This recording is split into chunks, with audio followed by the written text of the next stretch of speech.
Hello, time for video number 2. We're going to show the sorting system in greater detail and make sure that we understand how each component works. So, first thing we're going to do is stop staring at the sky. We're going to go through a few of the constituent parts for the sorting system that was covered in the last video. The first thing to look at is what's called a power inverter. So currently what we have is a redstone torch, 2 redstone dust, and then an indicator to show that there's power. So this is this torch powering this. Very straightforward. Get rid of this, goes away. Now, if I power an input to the other side of this block, this power comes through and turns off this torch, which then turns off the indicator. So what this is essentially an inverter. Whatever my state is over here, I will have the opposite state over there. So if this is on, that'll be, excuse me, if this is off, that'll be on. If this is on, that'll be off. Do you agree, Mr. Chicken? Excellent. Now, the next thing is our repeater. Something that I forgot to mention in the last video is that repeaters only allow a signal to go through one way. So if I power this, repeater, redstone dust, repeater, redstone dust, and the light comes on. But if I reverse these, if I keep this facing the same way, but I have my light, fair enough, I have my light on that side, and I power, this will get powered, but it does not go through the repeater. So this essentially acts as a diode. It can only have power flow through it one direction. So if I want this to flow, I would need to reverse the repeater. The other thing to remember about repeaters is that they can hard power a block. So if I have a repeater going into a block and I power this, not only will this redstone dust here get powered, which you can see as the light's on, but anything that is adjacent to this block will also get powered. So redstone dust can be powered because it's hard powered, as well as anything that's touching that block. The next thing to look at is, if you remember our setup from the last video where we have our comparator and our box, our chest, the comparator can read what is being put into the chest. So as I put things in the chest, this picks up the power output and lights up the lights. The same thing can be done with a hopper. So if we have a hopper that is facing into this comparator, and you know that it's facing into it because the little spout thing is facing that way. If it's facing down, then the little spout thing will be facing down. As we put items into this hopper, we see that lights light up. So the comparator is able to read how much is in the hopper, just like it reads what is in a chest. Keeping that stuff in mind then, we have the basic circuits that will make our item sorter. So what we have is a power inverter. So we have our block here with this power source, and it is currently powering the redstone lamp. And we have the other side where before we had a torch, which would turn it off and on. But instead of a torch, we, as our power source, we now have a comparator and a hopper. And as we put things into the hopper, let me get this so you can see the light as it goes. We put something into the hopper, and you can see that the comparator reads the output, powers this, which turns off the redstone lamp, or excuse me, the redstone torch, and then turns off our redstone lamp. Now, we have to put enough into this to get a redstone output of 3. 1, 2, 3.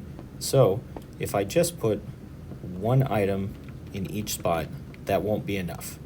I need to continue to put items in here until the output is strong enough to turn off that lamp.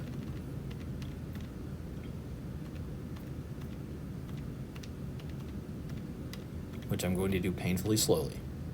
There we go. So at 42 items, the lamp turns off, which means that our power output from this comparator is enough to turn off this redstone torch, which turns off our output. If we take just one item out of this, our lamp comes back on. So this allows for just the right amount to turn this off. This is the major selection system that allows us to pick which things we're going to sort and which we aren't. So if I get rid of these and I place something else in the take these grass blocks and I place these. I only have one. Never mind. Let's put some redstone dust. There we go. Now, the only thing that can flow through this hopper is either redstone dust or nether wart block.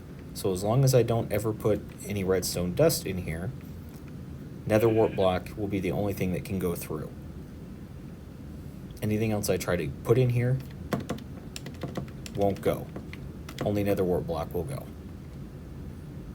Alright, so now we're going to build the first module for the sorting system, and we're going to look at it as each individual part being the power inverter and the comparator to read the output from the hopper. So try to do this in different colors of wool so that each part of the system is separate, but I don't know how well that's going to work. So we'll give it a shot.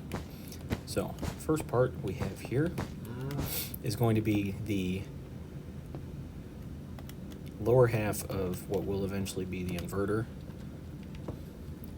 and the hopper locker. So we have a repeater, which makes power only go this way, a redstone torch to power it. Remember, this doesn't power this block because it's connected to the side, and then this block is hard powered. Over here we'll have a chest, and then we will have a hopper going into the chest. Because this hopper is connected to this block, and because this is powered, this is now locked, meaning that nothing will go through it. So now we need a way to read if there is the item that we want up here in order to unlock this hopper. So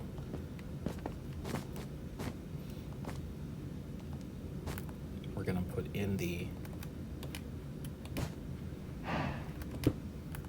unlock mechanism, which will consist of our comparator and the hopper that we're going to read, which you see the little spout is going into the comparator and the spout is going down. And then redstone connecting back here. Now this is exactly the same as this. So all we have is a hopper going into a comparator, going into our power inverter. The only difference here is that we've made it into a circle so that it doesn't take up a ridiculous amount of space. Now, whenever enough of something is put in here, it will power this, which will turn this off, unlock this hopper, and allow that something to flow through until the number of items in here doesn't put out enough power to turn this off, in which case the hopper becomes relocked. Alright, so now we need to set up this hopper in order to select the item that we want it to filter out.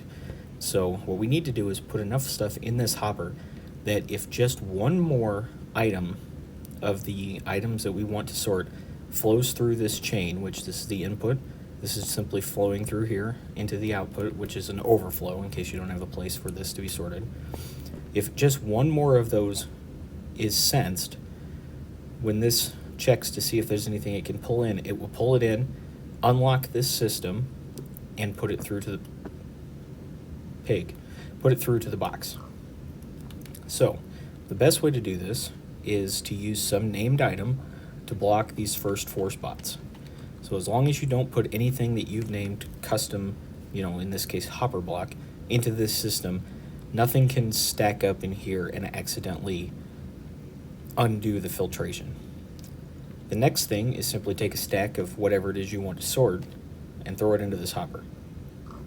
It will count down until it drops below the number of items necessary to keep the hopper unlocked, and then now this power output from this hopper is no longer able to keep this torch off, and so this is locked again, and you can see that your excess is now down here. So now if I come to my input and I throw in nether wart block, as the nether wart blocks get here, this hopper is checking to see if there's anything above that it can take. When it sees that there is, it takes it into here, unlocks the hopper, and puts it through to the box. But if I throw another item in here, say observers, let these filter through, the observers can't go in here because all these spots are full, and so they filter through to the overflow. Now, the last important aspect of this particular design for storage and filtration is that, or automatic storage system, is that it is tileable, meaning that none of this will affect anything put right next to it. So I can build this same thing again right here. And we'll put a repeater and our redstone torch, put the glass, put the yellow wool, we fly up because we're magic, and we connect those, come back over here and put our comparator with the hopper going in, and then we need to put another chest with the hopper going into that. Now we can set this hopper to filter, let's say, our diamonds, because we're incredibly rich and we want to show it off. Now we can do it again.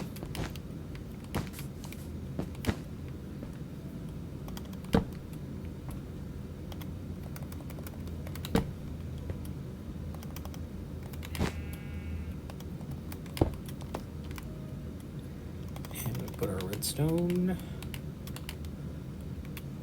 our comparator, and do the exact same thing we did with the last one.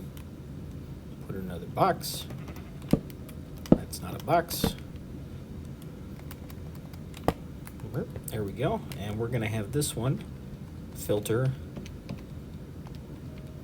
netherite ingot, because again, we want to show off. All right. So now we should have our nether wart block sorted here, diamond sorted here, and our netherite ingot sorted here. So if we go into our magical creative menu, and let's grab some netherite ingot, and then let's grab some diamonds, if only we're that easy in survival. And we already have nether wart. I'm going to come over here to the input box, and I'm going to throw in my, I'm going to split these. We'll do half a stack of that, we'll do half a stack of that, we'll do half a stack of that, then another of that. Well, that didn't do any good. We got to put it up like this, manually, like it's the Middle Ages.